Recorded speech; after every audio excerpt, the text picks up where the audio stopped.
Yeah, hi. Good afternoon, good evening, good morning, wherever you are around the world. My name is Kevin May. I'm the co-founder and editor of tnooz.com. Welcome to the latest of these tnooz webinars. Many of you I know have listened to these before. We thoroughly enjoy putting them on, and we seem to think that lots of you enjoy listening to them. We try and pick a different subject every single time. This particular one is a great one, and we're extremely grateful to Wright Express for coordinating and producing this one in conjunction with tnooz. Practical ePayment applications for travel booking, which does sound quite a lofty title and maybe a bit confusing to some of you, but we hope over the next 60 minutes that you will get a thorough understanding of exactly where we are with practical e-payment part of the industry. It's evolving fast. There's some interesting players in the sector, and indeed every single part of the sector is involved in some kind of way, because people do have to pay for their travel. Now, as I say, there's some far more important people than me that are going to be joining us for this particular panel, much cleverer than I when talking about e-payment applications for travel booking. I'm just going to introduce those briefly now. So we have Jim Pratt, who is the Vice President of Wright Express. Joining him from Wright Express is Marc DeVallette, who's the product manager. He is actually in Melbourne, Australia this afternoon. Marc, when you'll talk to him, if he sounds a little bit tired, it's because it's about 3 in the morning over there, but Marc has done a bold job in staying up for the night to join us. We also have Chris Richter, who's a Senior Project Manager at Expedia, and we also have Jared Simon, who's the Chief Operating Officer at HotelTonight. So that's our expert panel. Before we get into that, just a little bit of housekeeping from me, Kevin. As we always do for these types of things, we are recording the entire thing, which means that if you have to step away or refer back to something in the next couple of days, you can do that by simply logging on, as always, to tnooz.com. We'll be hosting a video recording of the entire webinar, and also we'll have the slides that you'll be seeing during the presentation element of this for you also to refer to. Also, as always, we will be at the end coming to a question and answer session. We like everybody who wants to get involved. So the way you do that is on the right-hand side of your screen. Most of you will see this on the right-hand side of your screen. On your GoToWebinar dashboard, there is a little module on the right-hand side which says very simply questions. All you need to do is click on the questions element there, and you can send a question which comes to me back in form of basically a text question. I will then group all these together, and then we will get to our panel at the end, and we'll have what we hope will be a nice, robust discussion. So one of the other things that we always do is we have polls. One of the reasons for these is that it kind of gives us a sense of where people are in the industry geographically, but also where they are in terms of their thinking around this particular topic. So what I'm going to do now is throw up essentially what is our test one, just so that you can all familiarize yourself with this particular one. So I'm hoping now that, yes, you can all see that question. So where are you all based? North America, EMEA, Asia Pacific, and how many of you are in Central and South America? So we're just waiting for most of you to vote there. Just a few more to go.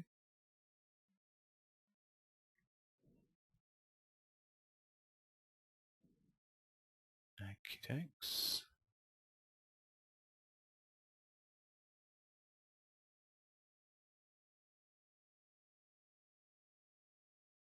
Okay, so 68% of you are in North America, a quarter of you in Europe, Middle East and Africa, 7% are in Asia Pacific, and that's actually 7% of you that aren't Marc, who's in Australia, because our panel and myself can't vote here today. Unfortunately, none of you from Central and South America. So let's get back to where we were. So without further ado, as I said, we've got far smarter experts here today to help us with this particular this particular webinar. What I'm going to do now is hand over to Jim Pratt. As I said, he's the VP Corporate Payment Solutions at Wright Express. Good afternoon from the UK, Jim. You're in Portland, Maine in the US. And I'm pretty much going to hand over to you now, and you can go through the agenda and talk to us all about this particularly an interesting subject, and obviously introduce your fellow panelists when it gets through to their point. So I say, over to you, Jim. Great. Thanks very much, Kevin. And let me add my good morning, good afternoon, and particularly to those of you joining us from Asia Pacific, a good evening. We are going to walk through the agenda. I'm going to talk a little bit about some of the trends in e-payments, and particularly as they pertain to the travel industry, and then focus a little bit on a solution that we pioneered here at Wright Express about a dozen years ago called the single-use ghost account and how they work in travel booking. Then I'm going to turn the presentation over to the real stars of the show, and I think the real value add for those of you listening, the practitioners, folks that have taken these solutions and really used them at their companies to drive efficiency and drive down cost. Richter from Expedia and Jared Simon from HotelTonight. We'll talk a little bit more in detail about what they're doing a little bit further on. And then finally, we'll wrap it up with Marc DeVallette presenting some additional considerations. Hopefully, during the course of the presentation, we'll have whet your appetite to know more about these payment solutions and how they could add value to your business. And Marc is going to at least point the direction and give you a little bit of a map. So, Kevin, next slide. One of the interesting things about the travel industry is they really stand at the cutting edge of electronic payments. And in fact, the travel industry is credited with creating the very first charge card, the Air Travel Plan card, now known as the UATP card, which was launched in 1936 to be used by businesses to charge airline tickets around the world, was the world's first charge card. And so they got an early jump, and they've continued to innovate throughout the ensuing 80 or 90 years with IATA, with ARC, and the BSPs around the world. In the 60s and in the 70s, the first general-purpose credit cards, the first Amex, MasterCard, Visa, Diners Club cards. What drove a lot of their adoption early on was really their use by corporates and in particular by business travelers. And then it was from there that those cards got more general usage by consumers. But it was really the business travel that drove the initial use to that. And then there were more direct bank-to-bank financial messaging and financial funds transfer. We think of SWIFT as an example of financial messaging, and then the ACH transfers, et cetera.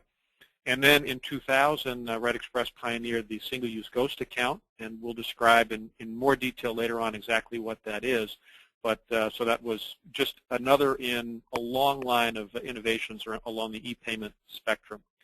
I think it's particularly significant that we work with companies every day across a wide variety of markets, and for the most part, we're trying to give them ways to turn check payments into some kind of electronic payment, whether it's a card-based, an ACH, et cetera.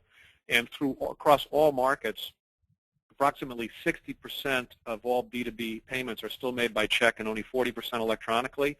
And we really flipped that on its head in the travel market. So all of you folks, I guess, because you've had the 90-year head start about travel space or electronic, and then just if they're still made by check.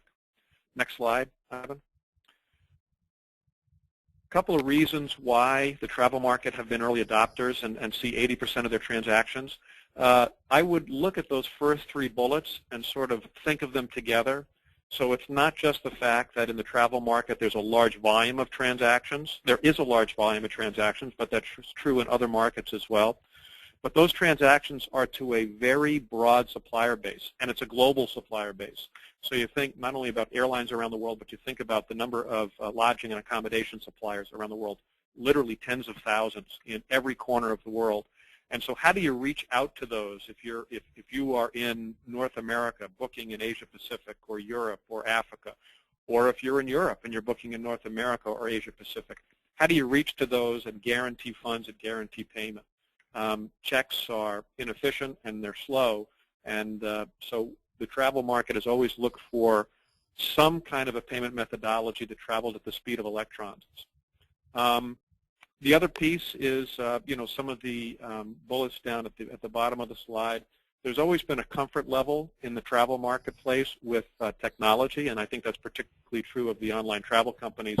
They owe their very existence to exploiting what was then the new technology of the Internet and the World Wide Web back in the 90s.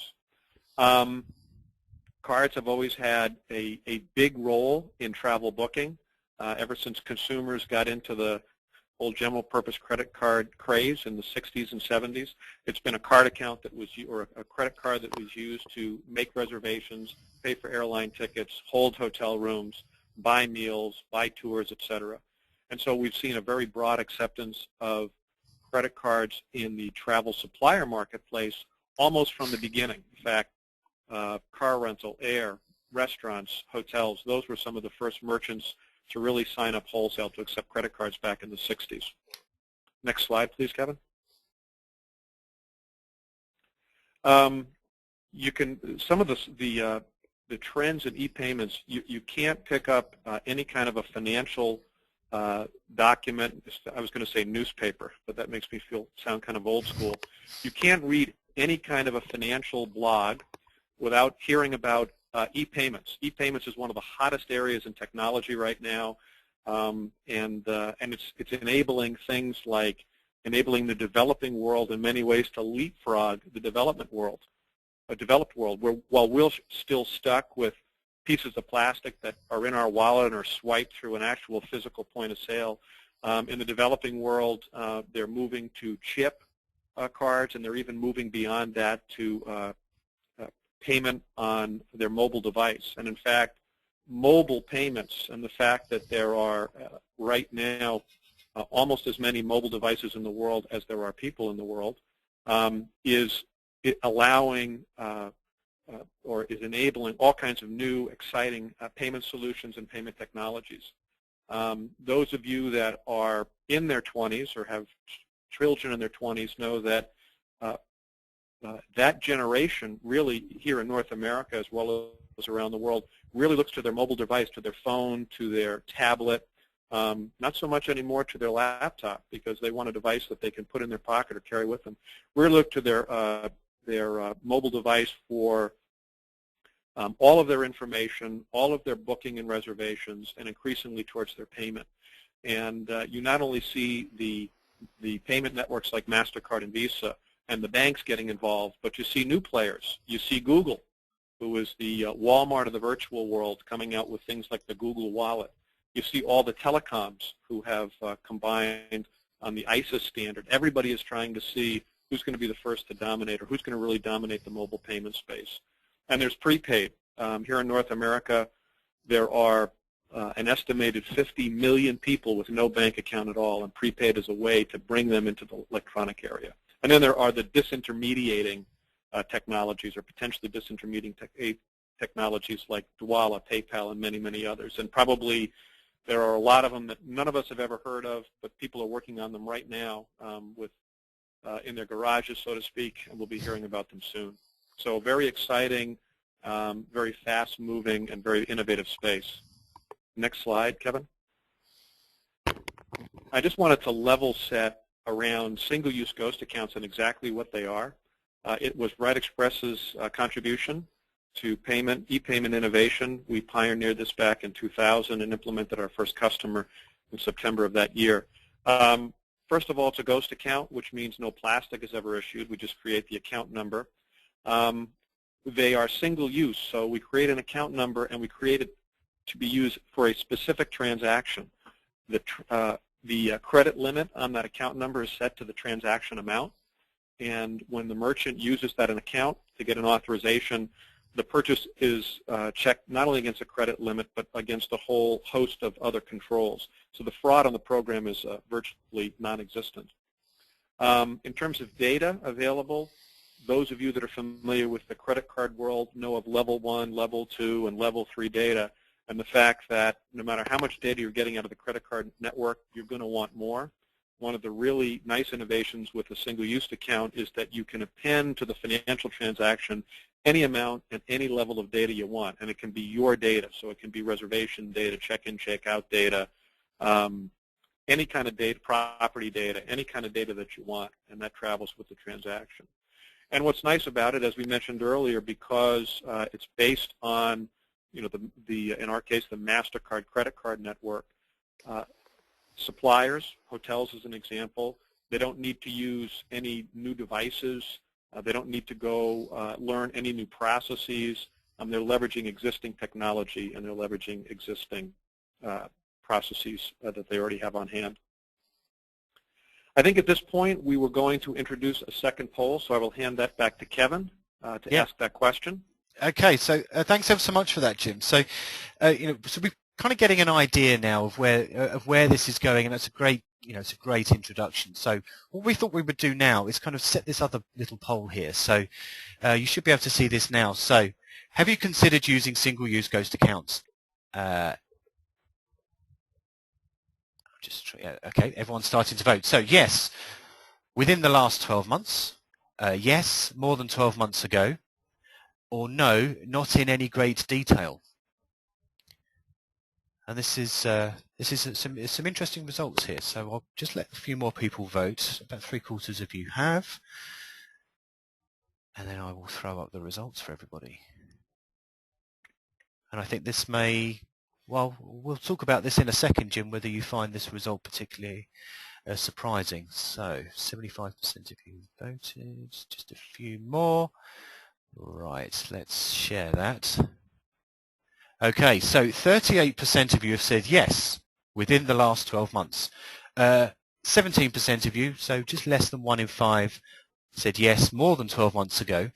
But almost half, 45% of you, said no, not in any great detail. So that's quite interesting. So almost half have said no. So, Jim, back over to you. I mean, does that kind of result particularly surprise you before we get back into the actual presentations? Yeah, thanks, Kevin. No, actually, the only surprise is that more than half have either considered or are currently considering. I would have thought the penetration was actually a little lower, so that's terrific that you've got not quite 2/3, but close to 2/3 of the folks. And for those that have not yet considered it, we appreciate your listening to our discussion and hope that after hearing from Chris, Jared, and Mark, you move this up on your priority list. Yeah, sure. Here's the last slide again. I was just going to say, just before you carry on there, Jim, just to remind everybody that we do have a Q&A at the end, and you can submit questions by the little question module on the right-hand side. We'd love to hear some of your thoughts. If those of you that have, concerns, or you're wondering where the challenges are with this particular element of e-payments, or what are the opportunities. So don't forget to send your questions in. We do have lots here that we can ask, but it's always great to get some from the audience. So sorry to interrupt you there, Jim. Back over to you to talk us through SUGAs. Yeah, thank you, Kevin. Just wanted to level set a little bit and describe what the single-use ghost account is and what it looks like and how it works typically at a high level in a travel booking before handing it over to the practitioners. You can follow the steps 1 through 7. The traveler pays the travel agency, whether it's a brick-and-mortar travel agency, a travel management company, an online travel company, and that travel company is the merchant of record, and they're accepting the payment. Then they need to pay the supplier. So they request a single-use ghost account from Wright Express, and we send that with the appropriate controls in place, the credit limit equal to the transaction amount and all the rest of the controls. And that card is transmitted to the supplier, in this example, a hotel. The hotel, after their traveler stays, they charge that account. You can see at step 5, their account is funded in 1 to 2 business days. Again, that's just via the standard MasterCard or Visa credit card reconciliation process. Nothing different, nothing new that they need to do. The money just flows into their bank account.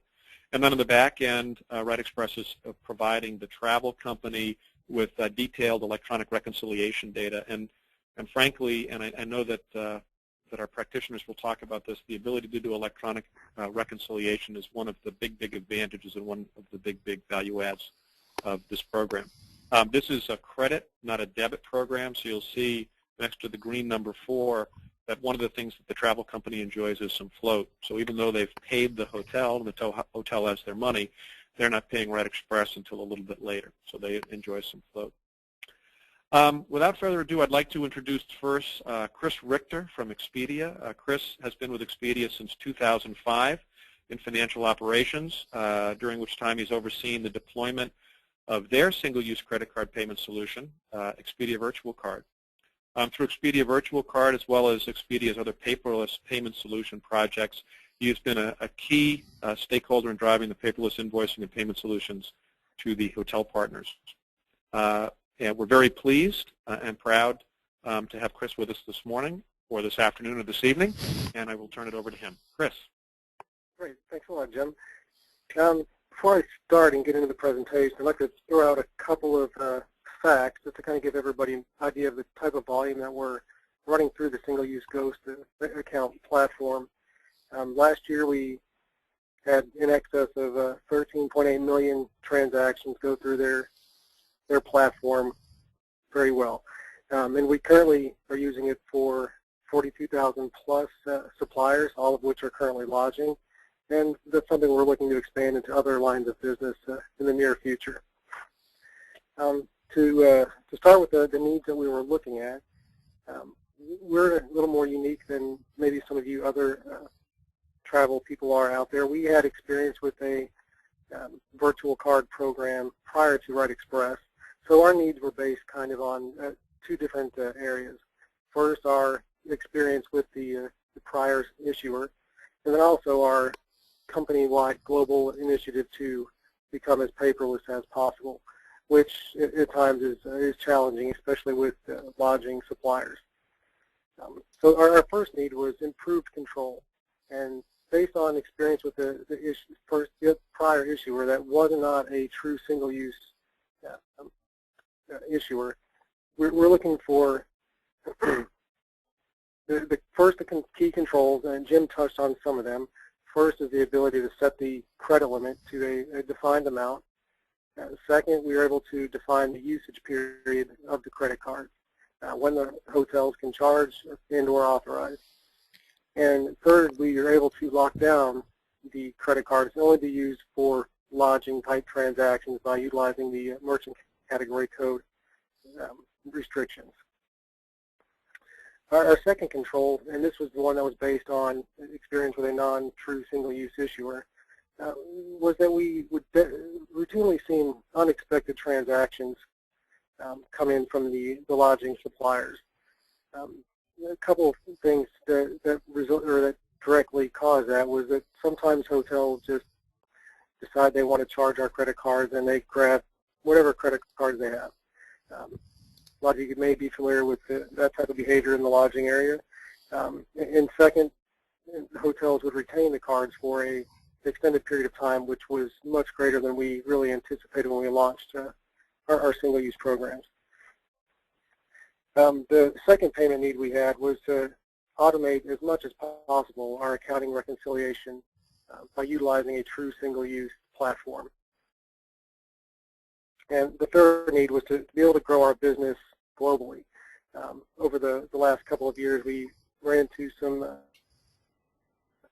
not-so-experiences with non-credit card related payments, trying to get having much data. Sometimes it was impossible to get a non-credit card payment to a hotel supplier in different areas throughout the world, primarily in the Asia-Pacific region and in South America. Solutions that we've leveraged, excuse me, as I mentioned, our overarching goal was to become as paperless as possible in the invoicing and payment world. So we leveraged the Wright Express's purchase log and web services, and we also have some homegrown proprietary electronic invoicing software that's been around for quite some time, but we've really started to promote heavily along with the single-use credit card platform in the last year or so. Okay, next slide, please, Kevin. All right, so our implementation. So our first run at a single-use or virtual card platform was back in 2008, and this was with our original card issuer. We limited the run to a smaller population of lodging partners in the U.S. at first, and then gradually expanded throughout North America, Europe, South America, and Asia Pacific. And then in 2010, we began to utilize the Wright Express single-use card solution to really expand globally, especially in the areas in South and Central America and Asia Pacific. We have our proprietary electronic invoicing solution that we call Expedia Pay that we put out in 2003 to our suppliers, and we continue to build that and grow the number of suppliers using Expedia Pay if they're unwilling or unable to utilize the virtual card solution that we have. So our results.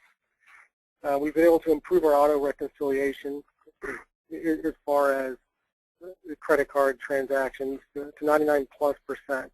With our previous issuer, that was down between 90 and 95%, which with the volume that we're running through the virtual card platform, we're able to redeploy 3 headcount.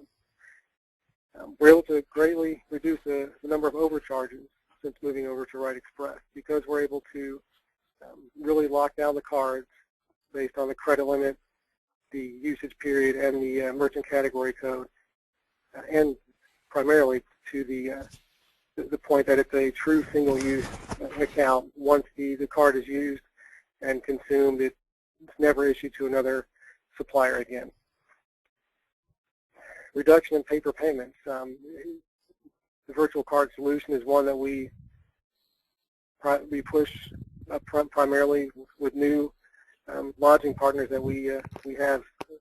We're defaulting most of them to the virtual card platform unless they step forward and otherwise say that they cannot or are unwilling to. In the end, we're pushing for paperless, so if they're not able to use our virtual card solution, we're working with them on our electronic invoicing solution. And the last thing, and that's really difficult to measure, but our sales guys really see the positive things happening here. This significantly improves the relationships with our partners. The virtual card solution allows for quicker payment. Hotels see that as a lot easier. They don't have to do anything outside of the normal booking process. Next slide, please, Kevin. A couple of other things that we really found beneficial, and both in comparing to our previous issuer, which happened to be a Visa issuer. We found that the chargeback process was much easier using MasterCard. MasterCard really seemed to have a deeper understanding of travel and of the single-use accounts, and that was very beneficial to us. We had a very high chargeback and dispute volume with our Visa issuer, and when we translated that over to the MasterCard, we found that that was a much less painful process. And then based on the last few years of experience in trying to get hotels, both independent and the larger chains, over to a virtual card platform, a couple of the really big selling points that we use is that they're able to actually, in cases, reduce headcount. And we found that some of the larger hotels actually had up to 3, maybe sometimes 4 people dedicated to just reconciling Expedia bookings, whether it would be weekly, biweekly, monthly. We've actually worked with several, and the feedback has been that they've been able to reduce the headcount or reallocate them to another account. Improve cash flow. So with most of our hotels, we've got them on terms to pay out at 15, 30 days. And with the virtual cards, they're able to charge the cards when the guest checks out. So their cash flow has improved significantly, which has been a pretty big selling point the last few years. And the other big selling point is with the virtual card program, they have the card details in front of them when they check the guest in and check them out. So the booking really looks and feels like any other booking they would receive. There's no separate invoicing in process. They don't have to do anything different. It allows them to, especially at the front desk level, to make the third-party bookings as seamless as possible and as close to being a direct booking with them as possible. Okay, at this time, I'll turn it back over to Jim to introduce our next presenter. Chris, thanks very much, and thanks for sharing your experiences. It's very compelling. Now I'd like to introduce Jared Simon. Jared is a co-founder and currently serves as the Chief Operating Officer for HotelTonight, the world's first made-for-mobile hotel booking app. Jared has a long background and history in the travel business and in the online travel business, including being a member of the launch team for the hotel product at Orbitz and ultimately serving as the general manager of that company's Lodging.com brand. It's my great pleasure to introduce Jared, and thank you very much for participating. Thanks, Jim. You know, at the risk of being redundant, I mean, many of the advantages that Chris sees from the virtual card at Expedia are among the same advantages we see, although we come at it from a slightly different perspective, and I guess that's what I'll focus my discussion on. Just a little bit about HotelTonight. We are very, on the slide it says that we launched in 2010. We actually started working on this in 2010, but didn't launch until about a year ago and start really seeing transactions. At this point, we are seeing hundreds of thousands of transactions, virtually all of which are handled via the virtual card for us. We are all about everything we do is same day, and everything we do is mobile. So it's a brand new model, and it's a brand new. Everything about what we do is brand new, and all of the technology we use is brand new. So for us, our needs sort of related to that. I mean, obviously, we needed a solution, given we were a few people sitting in a room at this point a year ago when we launched this. We needed a solution that where we could minimize the amount of headcount, the amount of labor that was required to process payments and whatnot. We needed something that we knew was going to start at virtually zero and grow extremely quickly, and we needed something that would grow that quickly with us. And we needed something that was real time, because that's all we do. Like I said, everything we do is same day. So when we process a reservation, in many cases, the guest will show up at the hotel within 10 minutes, and the transaction is consummated and completed within the guest checks out within a day or two. So we needed something that could work that quickly. And one more need that is less tangible, and it's difficult to sort of put it in a bullet point on here, but which is no less important, is that as an incredibly new entrant into a field that with a lot of mature players that have been around for a long time and are certainly better resourced than us, and especially given that we were introducing a brand new concept and introducing ourselves as an innovator, as the innovator in this industry, we wanted to create solutions and build technology that reflected that, and that put us out there as at the leading edge of technology in this industry. And certainly virtual cards, even though they've been around, as Jim mentioned earlier, since Wright Express launched them several years ago, are still at the leading edge of technology, and with the innovations that Wright Express has built into the program, certainly continue to be at the leading edge. So that was very, very important to us as well from a brand perspective, and from the way we would present ourselves to the industry. So we have leveraged the purchase log with web services program and implemented it about a little less than a year ago now. So next slide. The key for us, given what I said earlier, we were literally 5 people sitting in a one-room office. Well, I should say squatting in a one-room office that belonged to somebody else, just to paint the picture here. We needed something that we could implement extremely quickly and easily with minimal headaches. And I got to say, this is not an exaggeration. We wrote to Wright Express's API in a matter of 2 or 3 days, tested for a couple days, and we were live.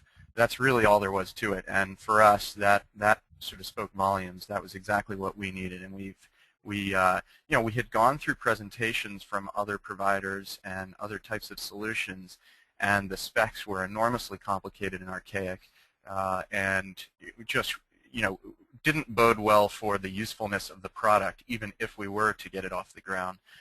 When we saw the Wright Express spec and could see that it was up with the times and was clear and easy to follow, that was an enormous selling point for us and was reflected in the ease of implementation.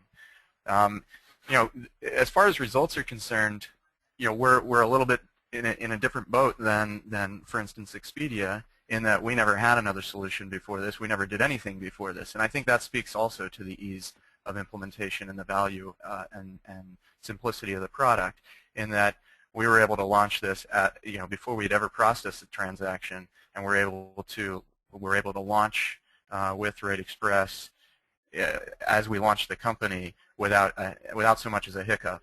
And I don't think we've ever really had much of a hiccup in this program. Our suppliers have all adopted it, and with a tremendous amount of enthusiasm, given that it's less work for them and everything is correct and there are no errors in terms of invoicing and payments. In terms of scalability, we've never had any issue, and we've been growing at multiples each month. We've never had an issue with Wright Express being a bottleneck with regard to that growth at all.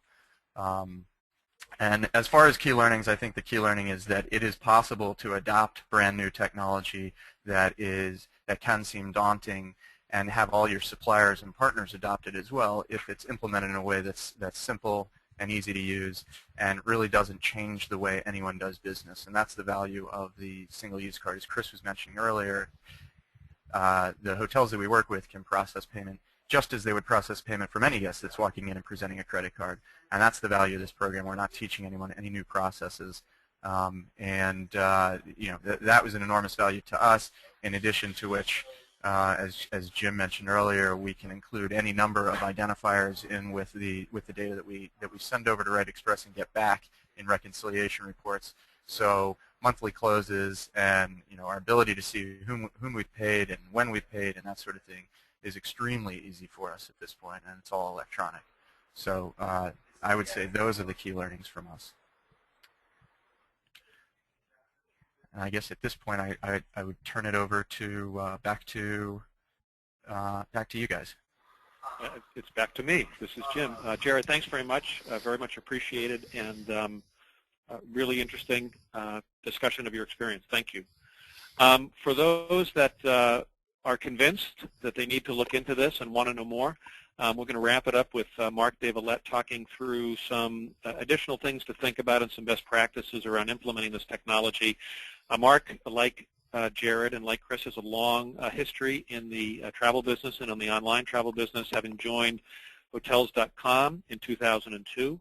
After Hotels.com was acquired by Expedia, Marc focused on projects addressing payment and accounting issues, including the implementation of single-use card payment solutions.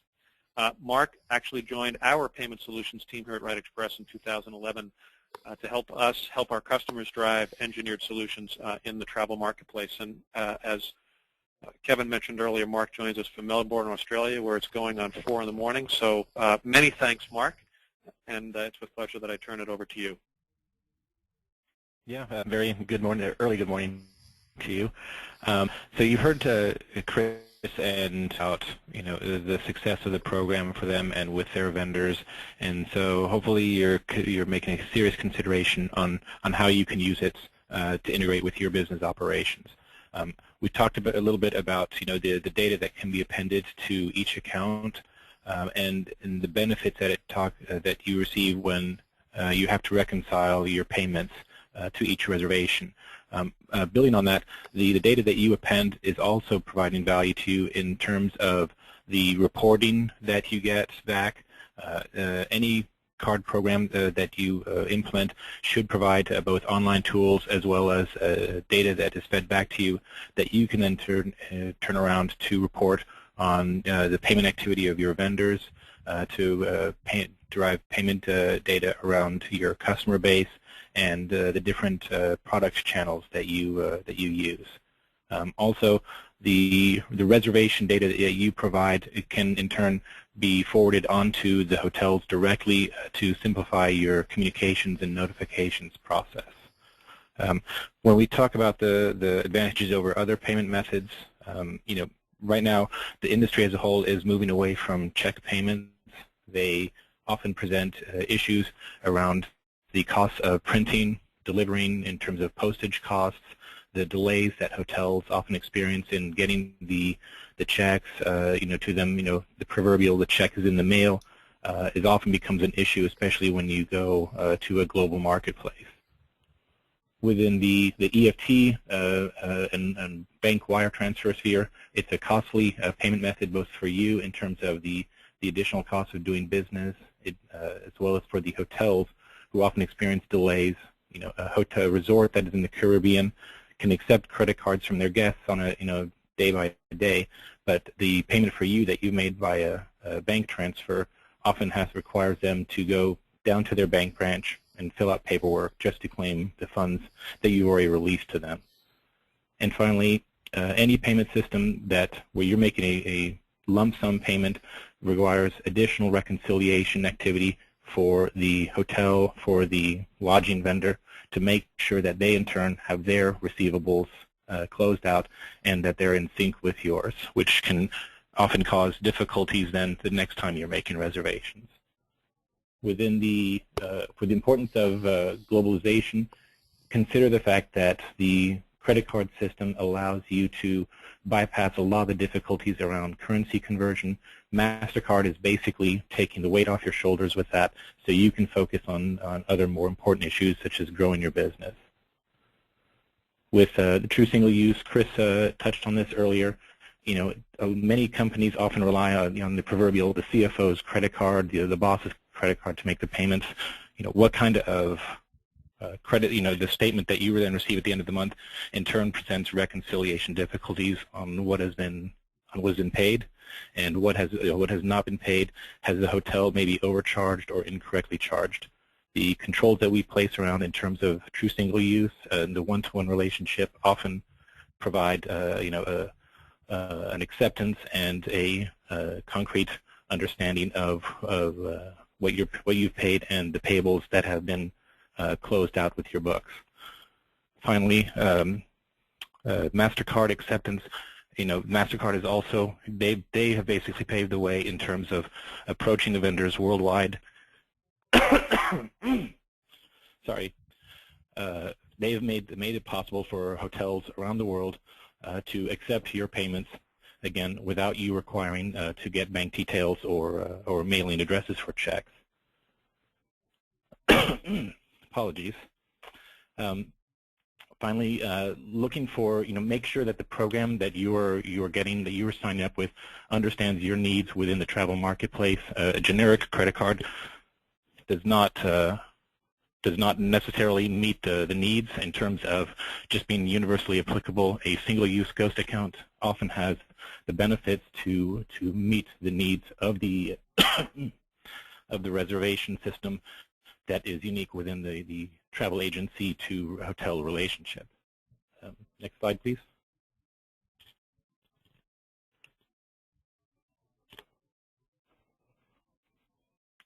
Finally, when you're working with your hotel partners, the credit card is often preferred. It's easier to use. It's already integrated into their own accounting processes. When you talk in terms of making sure that they're getting paid, the hotel does not have to maintain a separate accounting process around invoicing and payment collections. It integrates with the same accounting process that they use to collect payments from other guests, from other travel agents, as well as for the other businesses that may be on site, gift shops, and restaurants. The communication plan, when you're considering to move to a single-use ghost account, always consider, talk with your vendor relations people. What's the best way to communicate, your migration to the new program, and then also how will you incorporate notification of the credit card details in your reservation notification. And finally, like both Chris and Jared touched on, the controls that you implement, you can control based on the type of business, the amount that you wish to pay, the dates that you wish to pay. You can basically control the who, what, why, when, and where of the payment, rather than having an open payment solution where the payment is indeterminate, after the time of stay or before the time of stay. Next slide, please.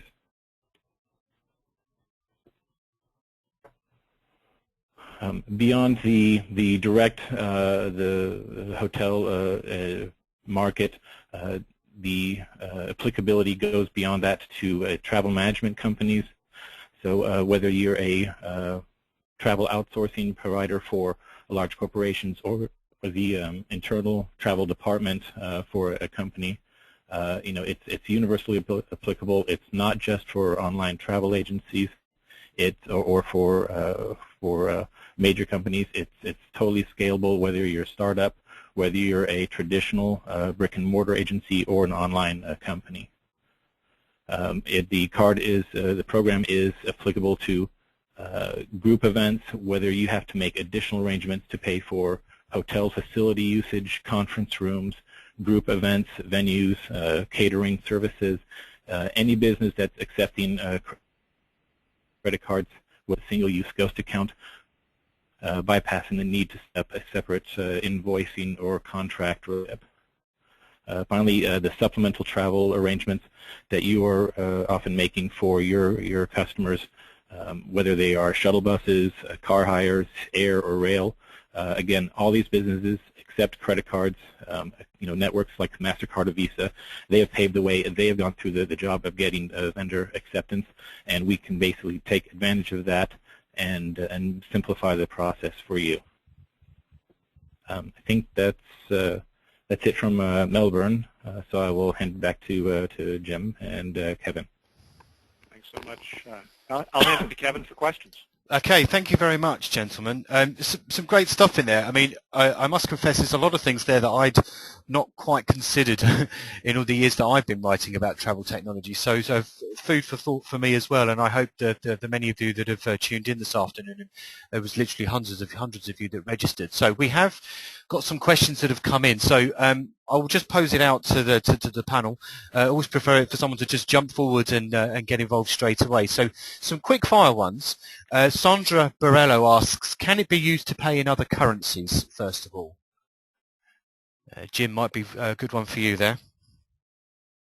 Sure, and Mark touched on this. Because we're leveraging the MasterCard network, it will always pay the merchant in the merchant's local currency, regardless of where the cardholder is. So as an example, the travel company might be in the United States, or they might be in the UK, and they're paying a merchant in Thailand. That supplier will get paid in the Thai baht, and then the card holder in the UK or North America, in my example, will be billed in their local currency, the pound or the dollar. So the answer is yes. Yeah, sure. Daryl Yang asked a similar question, but a supplementary one on the end where he says, how many are available? How many different currencies are available with Wright Express? Well, again, we're leveraging the MasterCard network, so it's all. I won't say that it's every currency in the world, but it's virtually every currency. Right. Okay. So, all these questions are flying in all of a sudden here.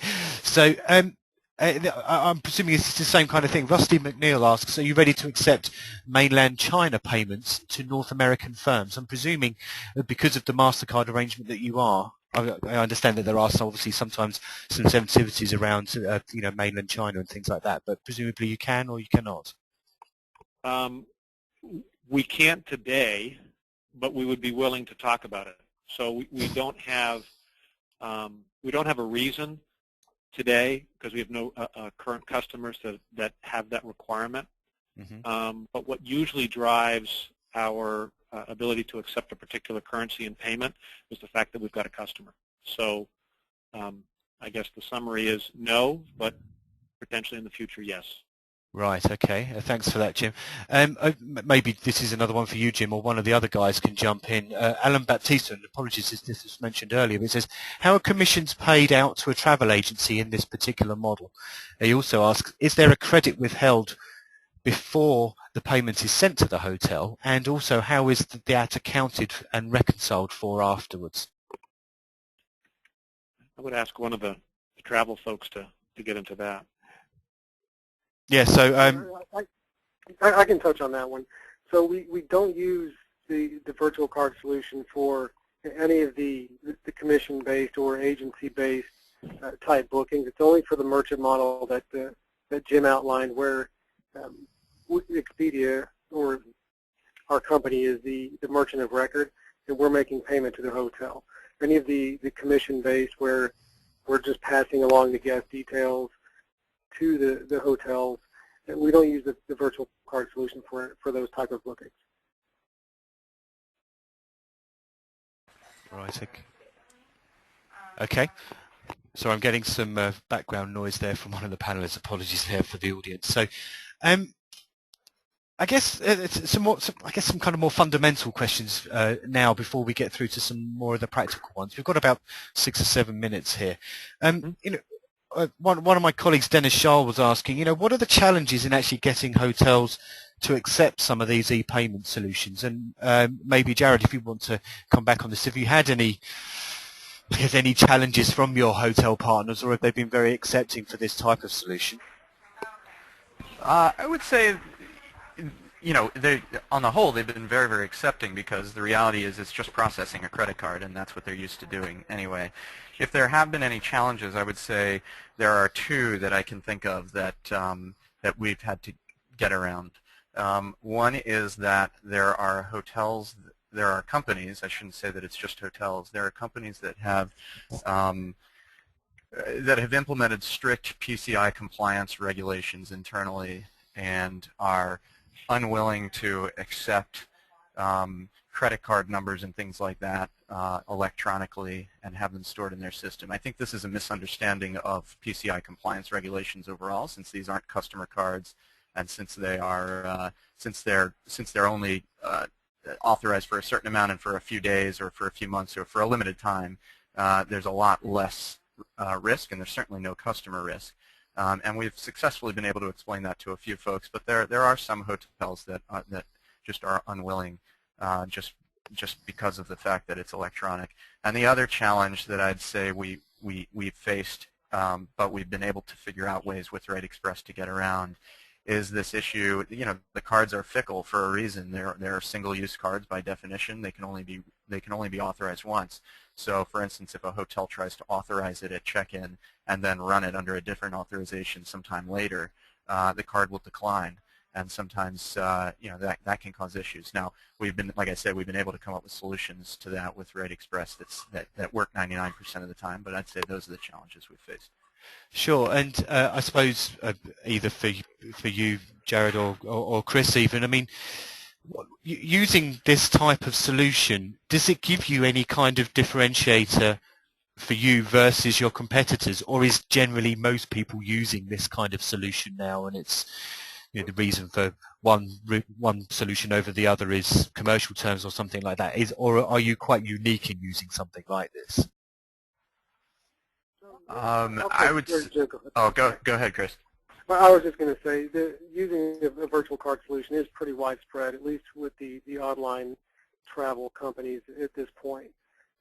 So there's nothing in that area that would set us apart from our competitors, because it's standard to use the virtual card type solution.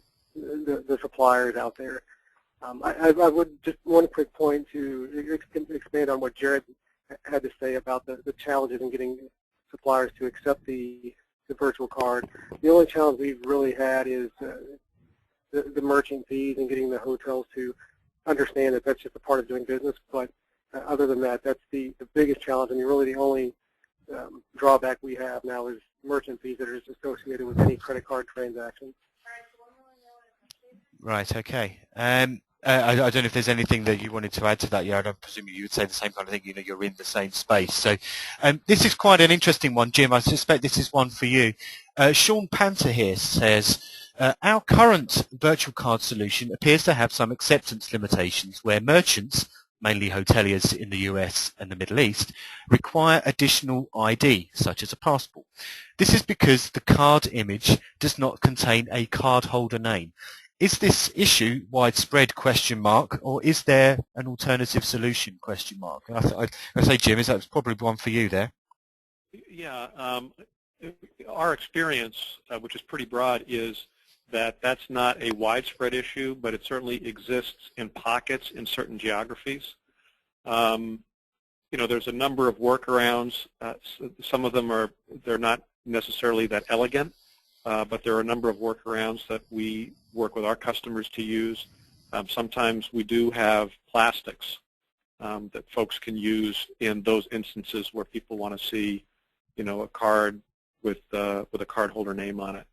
And there are other workarounds as well. Sometimes, if it's not an isolated property, but it's a hotel chain in a particular geography that says, no, this is our policy, we'll work with that hotel chain and explain what it is we're doing, along the lines of what Jared talked about earlier with the, PCI compliance. Just this usually is another compliance-y type issue when a chain says, hey, we're at too much risk for fraud unless we have these kinds of requirements. And so we explain to them, hey, this is a little bit different.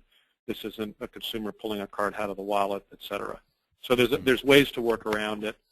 It is an issue, but it seems to be relatively isolated and a very small percentage of suppliers in the hotel marketplace.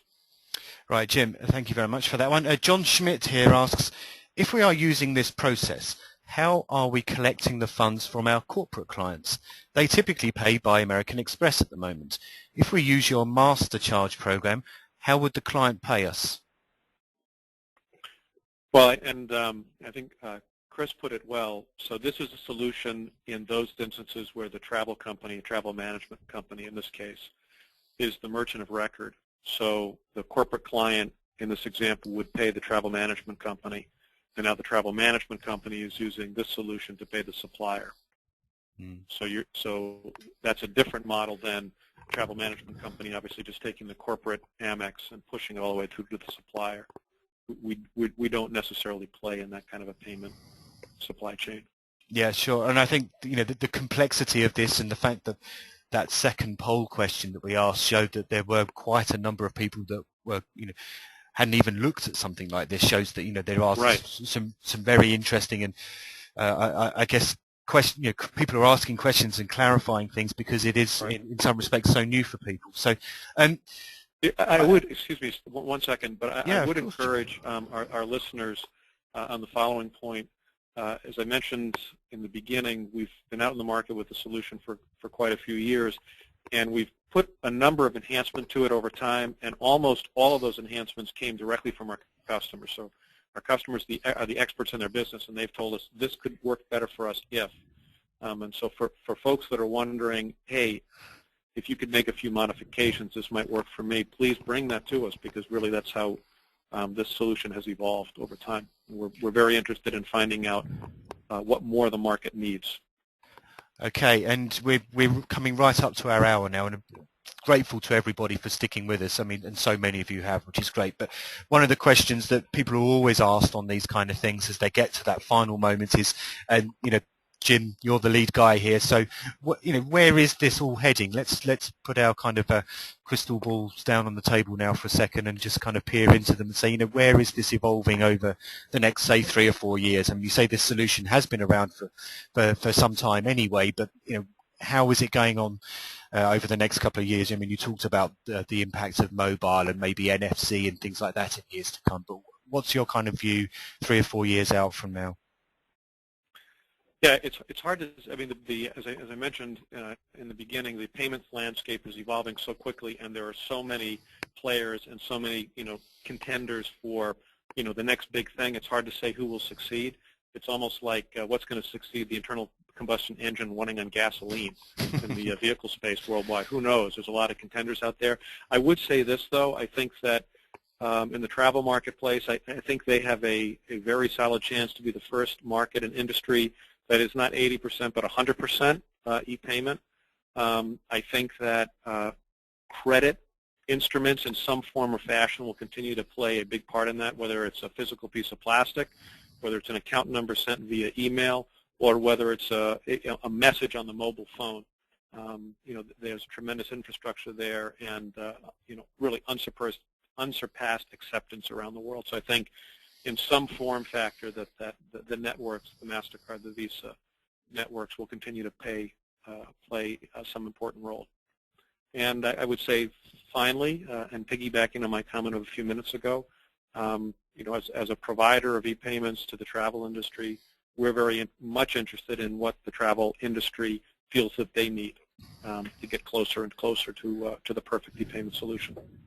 Right, and I think on that note, Jim, it's very appropriate for me now to put your email address up on the screen there. So unfortunately, we have come right up against time. We have got quite a few questions that didn't get a chance to put to the panel. What I would encourage you to do, those excuse me, I have a cough as well as Mark down there in Australia, sorry.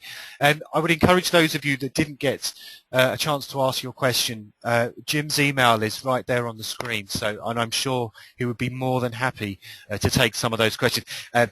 To be fair, some of them are actually quite specific, so that would be great, Jim. Yeah. That'd be great if you, Jim, and your team could to come back to some of these people. I will try and make a note of them now as we're wrapping things up here. So I suppose all it goes for me to say now is, really thank you very much to everybody for listening, especially to Chris and Jared from Expedia and HotelTonight for giving us their experiences of using this kind of solution.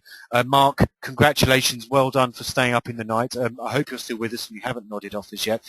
Good morning, go and have some breakfast, and especially to you, Jim, for leading the floor here this afternoon with this excellent webinar. So on behalf of me, Kevin, tnooz.com, as always, thank you very much for listening. The video and the slides will be up on tnooz.com within 24 hours. Thank you very, very much to Wright Express for supporting the webinar. I'm already seeing some questions come in saying thanks ever so much for a great webinar, very informative. So thanks, guys. I think we've hit the right note. But for those of you that are still listening in, enjoy the rest of your day, and we'll be talking to you all very, very soon, no doubt. Thanks a lot.